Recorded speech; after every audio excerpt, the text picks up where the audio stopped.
हर इंसान एक पैदाइशी जीनियस होता है, चाहे वो बच्चा न्यूयॉर्क में पैदा हो, लंदन में या राइट हियर इन सियालकोट। वो एक ऐसे बायोलॉजिकल ब्लूप्रिंट के साथ इस दुनिया में आता है जो कि एंटरप्रेन्योरशिप, प्रॉब्लम सॉल्विंग और इनोवेशन के लिए परफेक्टली इंजीनियर्ड है। Think about grit. Long before psychologist Angela Duckworth ने ये प्रूव किया कि ग्रिट लाइफ की सक्सेस में one of the important parameters है। हर इन्फेंट ये नेचुरली पहले से प्रूव करता है। जब एक बच्चा चलना सीखता है तो वो दिन में बहुत बार गिरता है, but he never gives up. Kids are hardwired for resilience. Think about curiosity. Harvard Center on Developing Child के मुताबिक एक इन्फेंट का दिमाग हर सेकेंड मोर देन 1 मिलियन नए न्यूरल नेटवर्क्स बनाता है, और ये एक्सप्लोसिव ग्रोथ उसकी क्यूरियोसिटी से फ्यूल होती है। उसके नेवर एंडिंग सवाल न्यूरोसाइंस के मुताबिक एक सोफिस्टिकेटेड डेटा गैदरिंग स्ट्रक्चर होता है जिसके जरिए उसका ब्रेन अपने अराउंड के इकोसिस्टम को मैप करता है, और किन एक्शंस को रिवॉर्ड दिया जाता है और किन को पनिश किया जाता है उसका ब्रेन न्यूरल नेटवर्क्स के जरिए खुद को वायर करता है। And think about creativity. एक नासा की फेमस स्टडी के मुताबिक उन्होंने बच्चों की डाइवर्जेंट थिंकिंग को ट्रैक किया, यानी बच्चों की वो कैपेसिटी जो कि प्रॉब्लम्स के आउट ऑफ द बॉक्स और क्रिएटिव सॉल्यूशंस निकालने की सलाहियत है। उनकी फाइंडिंग्स के मुताबिक 98% of 5 year olds are creative geniuses. उनमें zero bias, zero fear of failure और हाई रिस्क एपेटाइट होती है, और यही वो ट्रेट्स हैं जो कि एक ट्रू इनोवेटर, प्रॉब्लम सॉल्वर और एक एंटरप्रेन्योर में होती है। इसीलिए इनोवेशन या क्रिएटिव थिंकिंग कोई ऐसी चीज नहीं है जो कि हमें अपने बच्चों के अंदर डालनी है। It's already there, locked in their DNA. हमारा काम एक ऐसा नर्चरिंग एनवायरनमेंट या इकोसिस्टम क्रिएट करना है जो कि इन बच्चों की क्यूरियोसिटी, क्रिएटिविटी, ग्रिट और हाई रिस्क एपेटाइट को प्रोटेक्ट और नर्चर करे। तो सवाल यह है कि अगर हमारे बच्चे पैदाइशी इनोवेटर्स हैं तो हम उन्हें कहाँ फेल कर रहे हैं। प्रॉब्लम वहां से स्टार्ट होती है जब हम अपने बच्चों को एक स्टैंडर्डाइज्ड असेंबली लाइन में डाल देते हैं। जैसे ही बच्चा 2 साल तक पहुंचता है, हम अनइंटेंशनली एक साइलेंट क्राइम एक्टिवेट करते हैं। इसकी बजाय कि हम अपने बच्चों के अराउंड ऐसा इकोसिस्टम क्रिएट करें जो उनकी यूनिक कैपेबिलिटीज को आइडेंटिफाई कर सके, उनके बिहेवियरल पैटर्न्स को ट्रैक कर सके, हम उनको स्कूल के एडमिशन्स के लिए टेस्ट की तैयारी करने में लग जाते हैं, और जो सोसाइटी ने बेंचमार्क्स क्रिएट किए हैं उसके अगेंस्ट अपने बच्चे को जज करने लगते हैं कि हमारा बच्चा एबीसी लिख सकता है, काउंटिंग सुना सकता है या कलरिंग कर सकता है। हम उसके अंदर की इन्फिनिट पॉसिबिलिटीज को रिजिड सोसाइटियल स्कैफोल्ड में मोल्ड करने की कोशिश करते हैं, जिसकी सबसे बड़ी वजह सोसाइटियल कन्फॉर्मिटी और एक हर्ड मेंटालिटी है। हम फख्र से तो कहते हैं कि हर बच्चा यूनिक होता है, लेकिन हर बच्चे को जज करने के मेट्रिक्स बहुत स्टैंडर्डाइज्ड और बहुत लिमिटेड है। हम इमिटेशन यानी दूसरों के एक्शंस को कॉपी करना और आइडियाज को रिप्रोड्यूस करना उसको रिवॉर्ड करते हैं, जिसकी वजह से एक्सप्लोरेशन और out of the box thinking के लिए कोई इंसेंटिव मौजूद नहीं रहता। और जब ये एक्शंस रिपीट होते हैं और उसके सामने ए ग्रेड लेना और एकेडमिकली अच्छा परफॉर्म करना one of the most important metric of success बन जाता है, तो उसका ब्रेन सेफ रहने और हर्ड मेंटालिटी को फॉलो करने के लिए रीवायर हो जाता है, जिसकी वजह से हम क्रिएटर्स नहीं, इलीट इमिटेटर्स प्रोड्यूस करना शुरू कर देते हैं।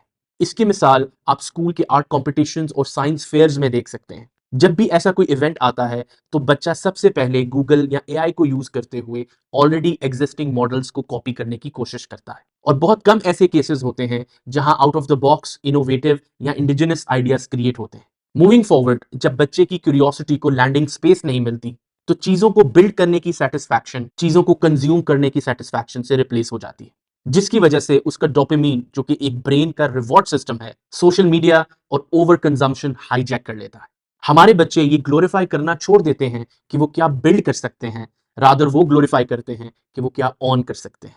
फिर आते हैं बाइनरी क्रॉसरोड्स, जब उनके सामने ईदर और ऑप्शन को रखा जाता है। साइंस चूज करो या आर्ट्स लो, जॉब करो या बिजनेस करो, पढ़ाई करो या स्पोर्ट्स करो। उन्हें इन ईदर और ऑप्शंस के दरमियान टेंशन रिजॉल्व करने के लिए टूल्स ही सिखाए नहीं जाते, जिसकी वजह से उनका डिसीजन मेकिंग हमेशा बड़ों की एडवाइजेस या सोसाइटियल नॉर्म्स की वजह से शेप होता है। वो कभी अपने अंदर नहीं देखते कि उनकी इंट्रिंसिक कैपेबिलिटीज और इंट्रिंसिक मोटिवेशंस क्या है। जापानीज इस कॉन्सेप्ट को इकिगाई कहते हैं, और हमारी मेजॉरिटी ऑफ द यूथ कभी अपना इकिगाई फाइंड ही नहीं कर सकती, देयर रीजन टू एग्जिस्ट। लेकिन ट्रू लीडर्स के सामने जब इधर और ऑप्शंस आती हैं, वो कभी उन पे सेटिस्फाइड नहीं होते। वो एक ऐसा थिंकिंग फिनोमिना यूज करते हैं जिसको doctor Roger Martin integrative thinking कहते हैं। जरा टाइम को रिवाइंड कीजिए और याद कीजिए कि हमारे मूवीज देखने का एक्सपीरियंस क्या होता था। हमारे पास एक ऑप्शन होती थी कि हम सिनेमा में जाकर मूवी देखें, जिसका फायदा यह था कि जैसे ही मूवी रिलीज होती थी हम सिनेमा में उसको एक्सेस कर सकते थे। लेकिन उसका नुकसान ये था कि हमें एक खास टाइम और लोकेशन पे पहुंचना होता था। उसका ऑल्टरनेट एक डीवीडी रेंटल था, जब हम अपने घर पे अपनी कन्वीनियंस में देख सकते थे। जिसका नेगेटिव ये था कि डीवीडी पे मूवी आते हुए कई महीने लग जाते थे। ट्रेडिशनल थिंकिंग तो ये कहती है कि या तो आप सिनेमा में मूवी देखें या आप डीवीडी पे, और अपनी ऑप्शंस को ओवरवे करें जो आपके लिए सबसे ज्यादा बेनिफिशियल है। लेकिन नेटफ्लिक्स ने इस ईदर और ऑप्शन को एक्सेप्ट नहीं किया। उनके फाउंडर्स ने खुद से सवाल पूछा कि क्या हम इन दो रस्तों के फायदों को कंबाइन करके एक ऐसा रास्ता बना सकते हैं जो कि दोनों रस्तों से सुपीरियर हो। And voila, it created a whole new marketplace in the entertainment industry. An online streaming platform जहां पे आप मूवीज एज अ प्रीमियर देख सकते हैं, and you can watch at the convenience of your house at your own time. This is the ultimate cognitive tool. And research बताती है कि true leaders और इनोवेटर्स हमेशा जब भी क्रॉस रोड्स पर होते हैं तो वो एक ऐसा रास्ता बनाने की कोशिश करते हैं जो कि उनके सामने दिए गए रास्तों से सुपीरियर हो। और ये कोई ऐसी ट्रेड्स नहीं है that they are born with, it is something that they practice over time.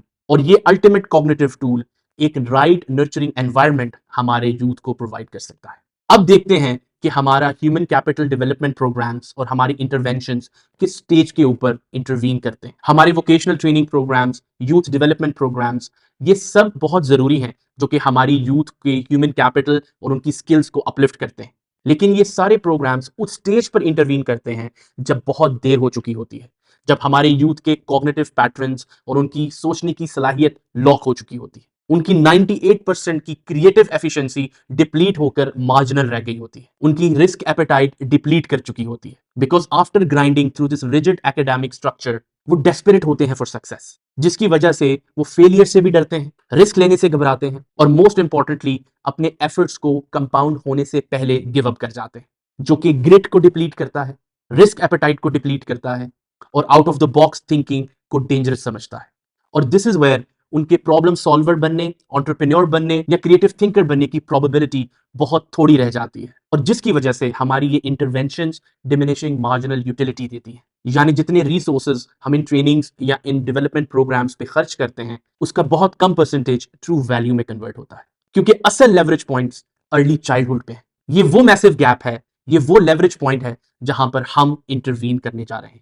हमारा मकसद वो एक ऐसा इकोसिस्टम क्रिएट करना है जो बच्चों की नेचुरल ट्रेड्स को प्रोटेक्ट करे। हम बच्चों को वो साइकोलॉजिकल लेवरेज प्रोवाइड करेंगे ताकि वो फेलियर से डरे नहीं, उनसे सीखें, और जब भी लाइफ उनको गिराए they rise up with more grit and more determination. हम उनको कंपाउंडिंग ग्रोथ का एसेंस समझाएंगे कि linear growth initially compounding growth को ओवरवे करती है, but true growth is the one that compounds over time, ताकि उनके अंदर पेशेंस और रेजिलियंस पैदा हो। हमारा मकसद हर्ड मेंटालिटी को डिसमेंटल करना है और इमिटेशन को इनोवेशन से और कंज्यूमरिज्म को क्रिएशन से रिप्लेस करना है। इस प्रॉब्लम को सॉल्व करने के लिए हमने सियालकोट का इंसेंटिव बेस्ड और self sustainable human capital engine develop किया है। ये बच्चों के लिए highly specialised cyclical after school ecosystem है, जिसका प्राइमरी मकसद बच्चों को यह सिखाना नहीं है कि वो क्या सोचें, रादर उनको उन टूल से एक्सपोज करना है ताकि वो अपने अंदर की इंट्रिंसिक कैपेबिलिटीज के जरिए आउट ऑफ द बॉक्स सोचने के तरीके को इग्नाइट कर सकें। यानी rather than teaching them what to think, we train them on how to think. हमने इस इंजन में अपने बच्चों को 3 एज ग्रुप्स में डिवाइड किया है। सबसे पहले हैं द एक्सप्लोरर्स। इस स्टेज पर बच्चे का दिमाग एक हाइपर प्लास्टिक डेटा स्पॉन्ज होता है। अपने एक्सप्लोरर्स के लिए हम internationally acclaimed Reggio Emilia approach deploy करेंगे। ये फ्रेमवर्क बताता है कि हर बच्चा 100 लैंग्वेजेस प्रोसेस करता है, यानी बच्चा सोचने, खेलने, एक्सप्लोर करने की 100 तरीके प्रोसेस करता है, और हमारे ट्रेडिशनल तरीके उनमें से 99 वेज ऑफ एक्सप्रेशन को सप्रेस कर देते हैं। हमारा मकसद उन सारे 100 एक्सप्रेशंस को प्रोटेक्ट करना है। हमारे एक्सप्लोरर्स कॉम्प्लेक्स कॉन्सेप्ट्स को रॉ और फिजिकल रियलिटी से समझेंगे। जैसा कि अगर एक मक्खी चलती गाड़ी के अंदर है तो क्या उसको उस इकोसिस्टम में सरवाइव करने के लिए सिर्फ लिफ्ट की जरूरत पड़ेगी, या उसको भी गाड़ी की स्पीड से फॉरवर्ड मूव करना पड़ेगा। वो बच्चा इस फिनोमिना को ट्रायल एंड एरर से समझेगा। वो नेक्स्ट टाइम जब आपके साथ गाड़ी में ट्रैवल करेगा वो एक फुटबॉल को हवा में फेंकेगा और एक्सपीरियंस करेगा कि क्या वो बॉल सिर्फ वर्टिकल मोशन में रहता है या हॉरिजॉन्टल मोशन में भी आता है। थ्रू दिस फिनोमेना वो ना सिर्फ एक साइंटिफिक नॉलेज को समझ पाएगा, वो हर क्वेश्चन को ऑब्जर्वेशन, सेंसरी इमोशंस और एक्सपेरिमेंटेशन के जरिए एब्जॉर्ब करेगा, और यही रियल नॉलेज है। फिर सेकंड फेज में हमारे पास आते हैं द बिल्डर्स। ये एक काइनेटिक फेज है जहां दिमाग प्योर सेंसरी ऑब्जर्वेशन से सिस्टमैटिक कंस्ट्रक्शन में कन्वर्ट होता है। इस फेज में हम उनको लाइव केस स्टडीज और फिजिकल प्रोटोटाइपिंग की तरफ शिफ्ट करेंगे। वो कॉम्प्लेक्स सिस्टम्स को मैप करना सीखेंगे, माइक्रो रिसोर्सेज को मैनेज करना सीखेंगे, और एक एब्स्ट्रैक्ट स्पार्क यानी उनका बेसिक आइडिया उसको एक फंक्शनल रियलिटी में कन्वर्ट करना सीखेंगे। और फाइनली हमारे पास आते हैं द लीडर्स। 13 साल की उम्र में इंसानी दिमाग एक एवोल्यूशनरी पिवट से गुजरता है। उसको तलाश होती है एक आइडेंटिटी, ट्राइबल बिलोंगिंग और एक मिशन और पर्पस की। अगर उसको राइट नर्चरिंग एनवायरनमेंट ना मिले तो ये raw power, peer pressure, conformity और डिजिटल डोपामिन एडिक्शन में कन्वर्ट हो जाती है। हम इनकी इस एनर्जी को हार्नेस करेंगे। आइए अब एक 7 स्टेज पाइपलाइन देखते हैं जो कि वीक बाय वीक हमारे ह्यूमन कैपिटल इंजन की ड्राइविंग फोर्स है। इंसानी दिमाग एक मसल की तरह है, और अगर उसको जीरो फिजिकल रेजिस्टेंस मिले तो वो वक्त के साथ वीक हो जाता है। द स्पार्क हमारी डिलिबरेट ब्रेन रेजिस्टेंस ट्रेनिंग है। हम हर एज ग्रुप के बच्चों को हर वीक एक सवाल देते हैं, और उस सवाल की कॉम्प्लेक्सिटी एज के साथ एक्सपोनेंशियली कॉम्प्लेक्स होती है। हार्वर्ड के प्रोडक्टिव फेलियर फ्रेमवर्क को यूज करते हुए ये कॉन्स्टेंटली बच्चों को अपने कंफर्ट जोन से बाहर निकालती है। हमें स्टैंडर्डाइज्ड राइट या रॉन्ग आंसर से कोई मतलब नहीं। हम ये देखना चाहते हैं कि डिफरेंट एज ग्रुप में बच्चे क्या इंटेलेक्चुअल रास्ते मैप करते हैं, वो कितनी रेजिलियंस दिखाते हैं, और अपनी स्ट्रगल के जरिए वो किस तरह से नए सवाल जनरेट करते हैं। जब दिमाग किसी प्रॉब्लम से स्पार्क होता है तो उसका इंस्टिंक्ट दो रास्ते लेता है। इमेजिन करें एक बॉल और बैट की कीमत मिलकर 110 रुपए। अगर बैट बॉल से 100 रुपए महंगा है तो बॉल की कीमत क्या होगी? इस सवाल पर कुछ लम्हे रिफ्लेक्ट कीजिए और अपना आंसर दीजिए।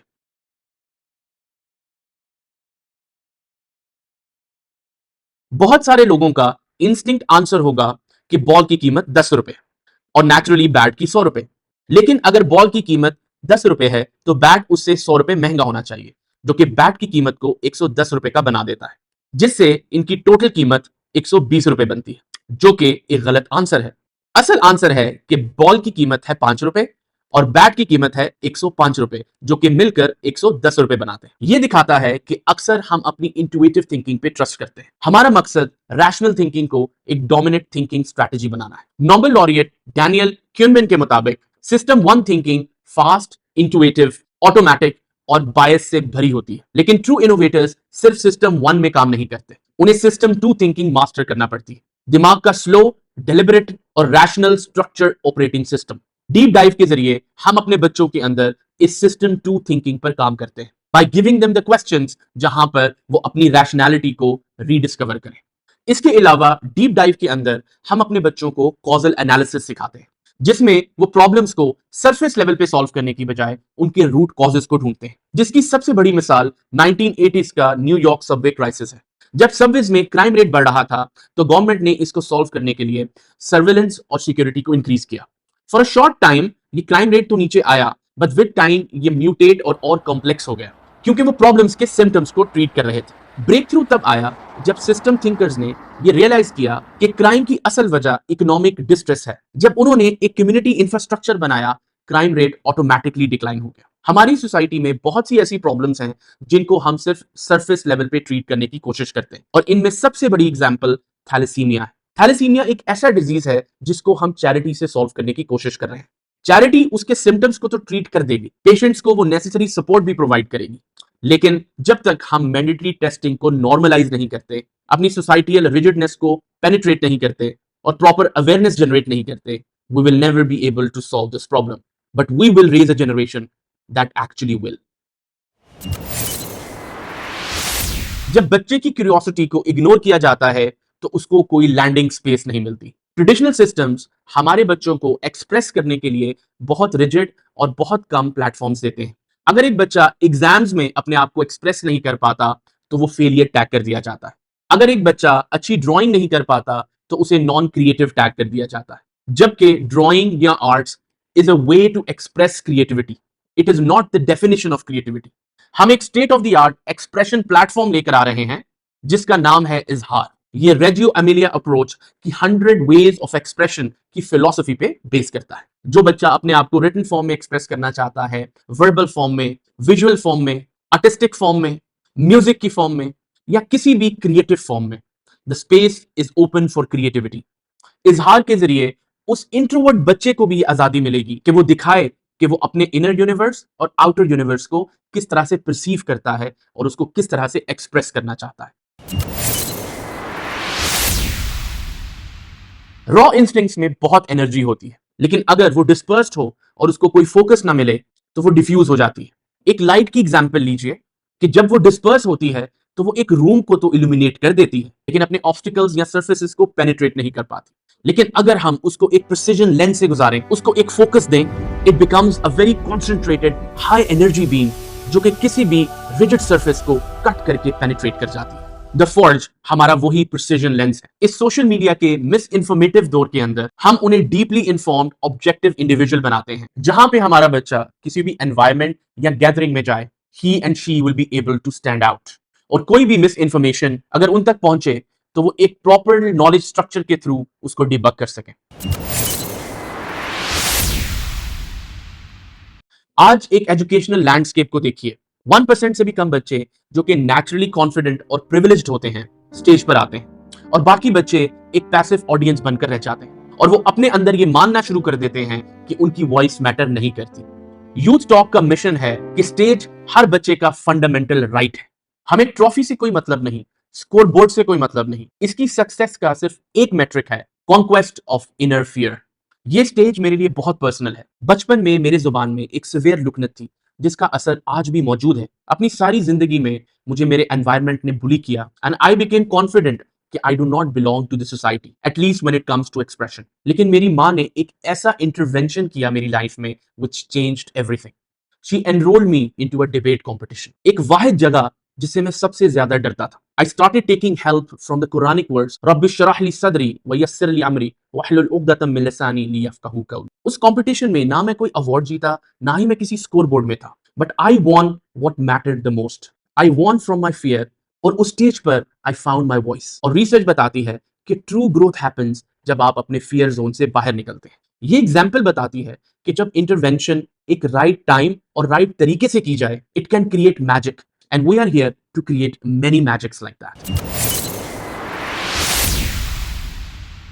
आज की सोसाइटी में इंफॉर्मेशन और रिसोर्सेज एक्सक्लूसिव हैं, सिर्फ चंद लोगों की एक्सेस में हैं।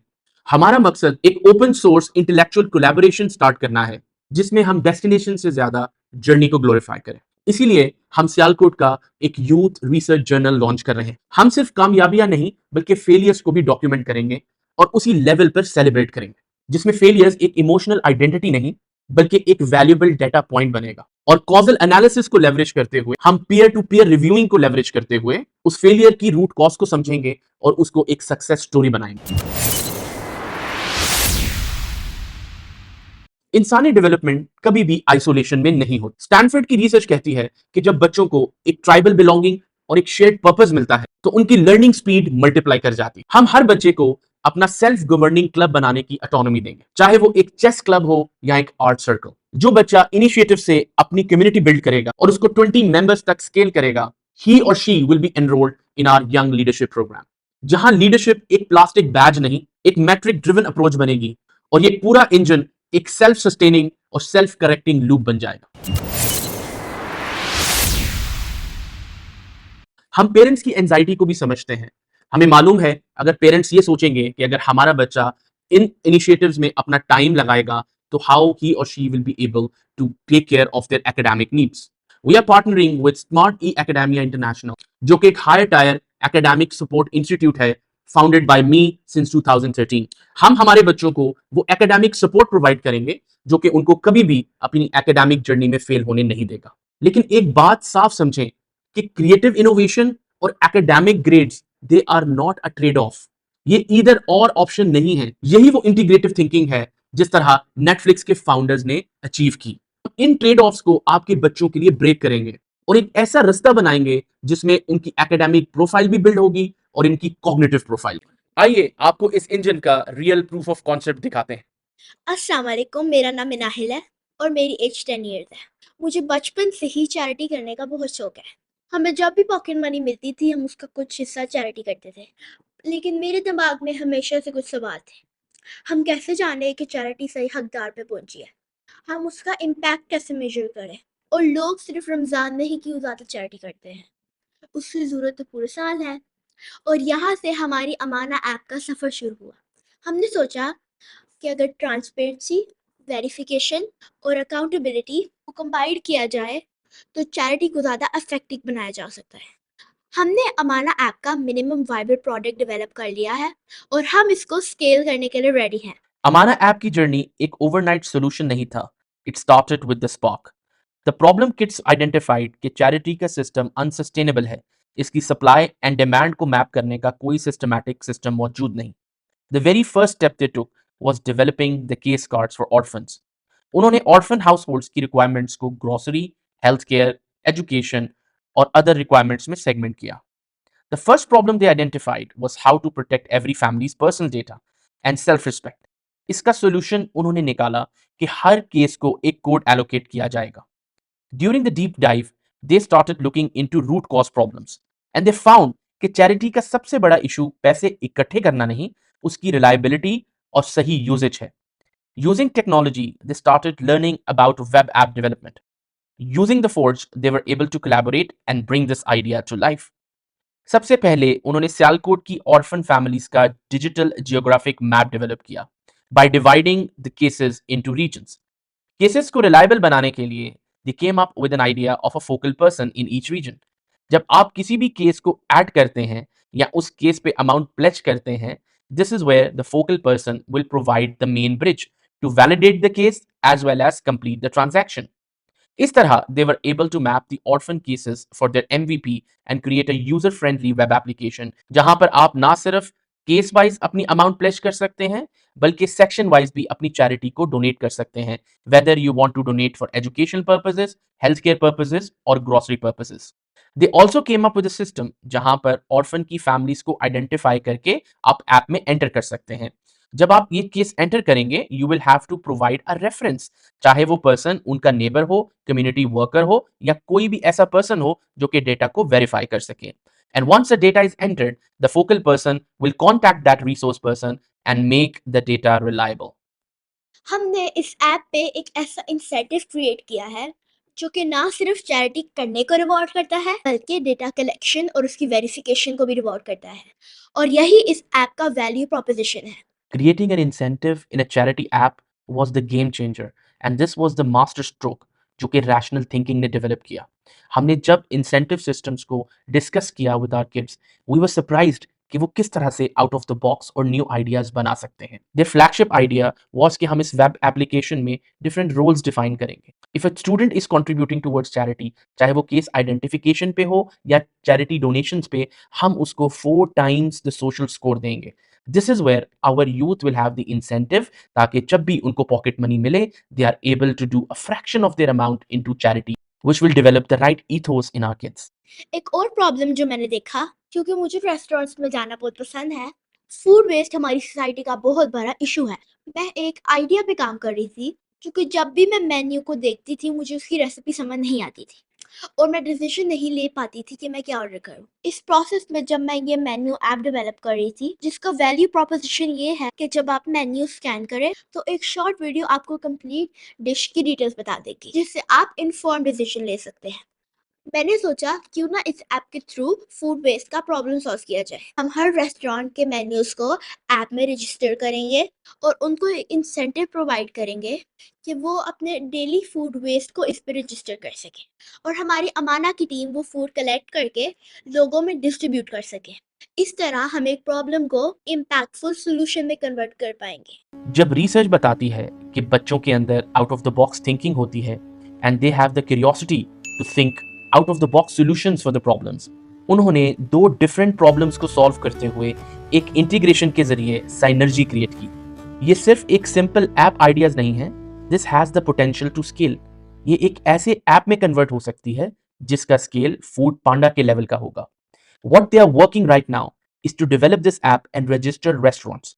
हर रेस्टोरेंट्स में एक क्यूआर कोड होगा जो कि हर कंज्यूमर को भी ये इंसेंटिव देगा कि वो फूड वेस्ट को इस ऐप में रजिस्टर करे और रेस्टोरेंट्स को भी। This way they will be able to integrate food delivery, food ratings, restaurant advertisement and so many other features into this app, जो कि ना सिर्फ रिटर्न ऑन इन्वेस्टमेंट जनरेट करेंगे बल्कि इम्पैक्ट ऑन इन्वेस्टमेंट भी जनरेट करेंगे। This is the original thinking I am talking about. अस्सलाम वालेकुम, मेरा नाम महानूर है और मेरी एज 7 साल है। मुझे बुक्स पढ़ना बहुत पसंद है और मैंने अलजेब्रा के बारे में एक बुक पढ़ी और मुझे पता चला कि अलजेब्रा एक अरबिक वर्ड है जिसको एक मुस्लिम साइंटिस्ट अल-ख्वाज़मी ने बनाया। फिर मैंने अपने पापा को एक आइडिया दिया कि हम क्यों वेस्टर्न हीरोज़ को सेलिब्रेट करते हैं। मेरा एम है कि मैं मुस्लिम साइंटिस्ट के ऊपर डिजिटल बुक्स बनाऊं और उनके मर्चेंडाइज जैसे T shirt, water bottles, bags उनको इन्वेंट करूं और हर प्रोडक्ट के साथ एक क्यूआर कोड हो जो कि उस साइंटिस्ट के पूरी स्टोरी को बताए। अगेन, जब आप इंक्वायरी, एनालिसिस और रिफ्लेक्शन को प्रमोट करते हैं तो रेवोल्यूशनरी आइडियाज सिर्फ पॉलिटिशियंस या इंडस्ट्री लीडर्स क्रिएट नहीं करते बल्कि छोटे बच्चे भी बना सकते हैं। This has become a personal story for us, जहां हम इब्न सीना, अल ख्वाज़मी जैसे मुस्लिम एक्सप्लोरर्स को स्टडी कर रहे हैं और इनके प्रोडक्ट्स बनाकर, जिनमें पजल्स, चैलेंजेस और मर्चेंटाइजेस शामिल हैं। हमारा मकसद स्कूल और ट्रेड बॉडीज के साथ पार्टनरशिप करना है, जहां हम मुस्लिम एक्सप्लोरर्स की अचीवमेंट को हमारे यूथ के लिए मोटिवेटिंग बना सकें, ताकि हमारी themes, birthdays, T shirts, water bottles in heroes और मूविंग फॉरवर्ड हमारी प्रॉफिट स्टोरीज को ग्लोरीफाई करें। This is a revolutionary thinking coming from a 7 years old that shows the potential of this human capital engine. These kids have taken the taste of becoming developers. दोनों ने crochet art सीखी and as part of their skill development, now they are making their own bags because they feel standardized bags do not fulfill their needs. Now they can design their own things. Normally ये एक simple art है, but what we are teaching them is to identify a need, fulfill a need and then learn product development. इन सब stages के जरिए हम बच्चों को consumer से इनोवेटर्स बना रहे हैं। एक इंजन जितनी भी खूबसूरती से डिजाइन किया जाए, जब तक उसको राइट लुब्रिकेशन नहीं मिलेगी, गियर्स की फ्रिक्शन उसको ओवरहीट करेगी और उसकी रेजिस्टेंस टू वर्क इंक्रीज कर जाएगी। हमारे ह्यूमन कैपिटल इंजन का वो लुब्रिकेशन इंसेंटिव सिस्टम है। राइट नाउ हम एक ऐसे एनवायरनमेंट में ऑपरेट कर रहे हैं जहां पे कामयाबी के मैट्रिक्स बहुत लिमिटेड हैं, जिसमें सबसे ऊपर आपका एकेडमिक ग्रेडिंग सिस्टम है। अगर कोई बच्चा महीने लगाकर कोई मिनिमम वायबल प्रोडक्ट डेवलप करे, कोई प्रोटोटाइप डेवलप करे या सोसाइटी में एक मीनिंगफुल कंट्रीब्यूशन क्रिएट करे, तो सिस्टम में उसके लिए कोई मीनिंगफुल रिवॉर्ड मौजूद नहीं, ओरिजिनल थॉट के लिए कोई स्ट्रक्चर्ड इंसेंटिव मौजूद नहीं। हम इस पैराडाइम को चेंज कर रहे हैं और एक state of the art social score system introduce करने जा रहे हैं। जिस तरह बैंक्स किसी भी इंडिविजुअल की क्रेडिट वर्थिनेस एक फाइनेंशियल स्कोर सिस्टम से मेजर करते हैं, हम हमारी इकोनॉमी की ह्यूमन डेवलपमेंट एक सोशल स्कोर सिस्टम से मेजर करेंगे। कोई भी बच्चा, चाहे वो इजहार में कंट्रीब्यूट करता है, चाहे वो यूथ जर्नल्स में कंट्रीब्यूट करता है, चाहे वो यूथ टॉक में अपनी एक स्पेशलाइज्ड टॉक देता है, कोई कम्युनिटी बिल्ड करता है, कोई इकोनॉमिक, सोशल या एनवायरमेंटल इनिशिएटिव लेता है, ही और she will be given a social score. हम इस सारे इनिशिएटिव्स, जिसमें यूथ जर्नल, इजहार, यूथ टॉक और इस सोशल स्कोर सिस्टम को chamber of commerce and industry and trade bodies के साथ रजिस्टर करेंगे, ताकि इन सोशल स्कोर को रियल वर्ल्ड वैल्यू में रिडीम किया जा सके, in the form of acknowledgement, in the form of scholarships, in the form of access to master classes, and future में brands के साथ in the form of discounts. This is how we will create an incentive economy जहां पे सिर्फ return on investment की जगह impact on investment का indicator भी हमारी youth में embed होगा। हम ये नहीं चाहते कि हमारे बच्चे सिर्फ points earn करें, हम चाहते हैं कि वो अपने original ideas के distribution channels को खुद कमांड करें। आज का डिजिटल लैंडस्केप और सोशल मीडिया टॉक्सिक इन्फ्लुएंसेस से भरा है, जिनका इंसेंटिव ज्यादा व्यूज लेना है, जो कि हमारी यूथ को एस्ट्रे करता है by giving them wrong information and showing them कि success can be achieved overnight, जिसकी वजह से हमारे बच्चों का इंटरेस्ट क्रिएटिंग की बजाय कंज्यूमरिज्म की तरफ फोकस हो रहा है। और अनफॉर्चुनेटली ब्रांड्स अपने आप को विजिबल बनाने के लिए इन सोशल मीडिया इन्फ्लुएंसर्स को इनवाइट करते हैं, एंड अनफॉर्चुनेटली ये एक लूप बन जाता है जो कि सोशल मीडिया के क्राइसिस को एक्सप्लेन करता है। हम अपने बच्चों को एथिकल सोशल मीडिया इन्फ्लुएंसर्स बनाएंगे। जब ये social score system properly activate हो जाएगा, ऑटोमेटिकली सोशल कंट्रीब्यूशन रिवॉर्डिंग बन जाएगी, और वो बच्चे जिनका इंटरेस्ट कंटेंट क्रिएशन की तरफ है, they are going to become our ethical social media influencers. Secondly, हम अपने यंग एक्सप्लोरर्स, बिल्डर्स और लीडर्स के लिए एक सियालकोट की first e commerce youth digital platform launch कर रहे हैं। जो कि एक्सक्लूसिवली हमारे बच्चों के डिजिटल और फिजिकल प्रोडक्ट्स के लिए बनेगा, जिसमें वो बच्चे जो कि बुक्स लिखना पसंद करते हैं, they will be able to create and sell their digital books online, या वो बच्चे जो कि कोई क्रिएटिव आर्ट डेवलप करते हैं, they will be able to sell their products online. हम इस मार्केट प्लेस और इस ह्यूमन कैपिटल इंजन से एक बहुत बड़ा स्टीरियोटाइप ब्रेक कर रहे हैं। आज हम स्कूल्स में या यूनिवर्सिटीज में कोई भी आइडिया फेस्ट या एंटरप्रेन्योरशिप वीक देखें, आपको नजर आएगा कि बहुत ही लिमिटेड और बहुत ही स्टैंडर्ड आइडियाज वहां पे मौजूद हैं। People will sell flowers, they will sell brownies, and थोड़ा सा प्रॉफिट कमाने के बाद they think that they have created something valuable. This is not entrepreneurship, this is simple retail trading.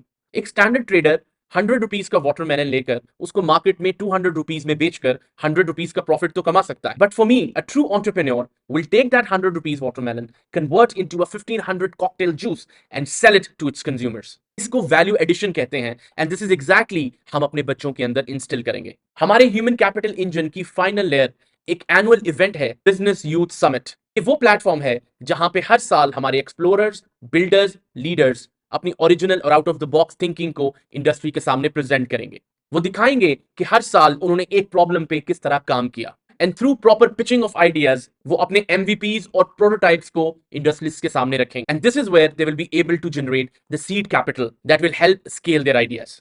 This is the true leverage, because हर साल उनके pass fail होने का लेवरेज मौजूद है। बिकॉज हमारी इंटरवेंशंस इतनी अर्ली आई हैं, even if they fail, they can go back to this human capital engine, perfect their product, revamp few things, and come back the next year stronger with a more complete product. This is the change we want, and this is the change we need, because the future is ours to shape.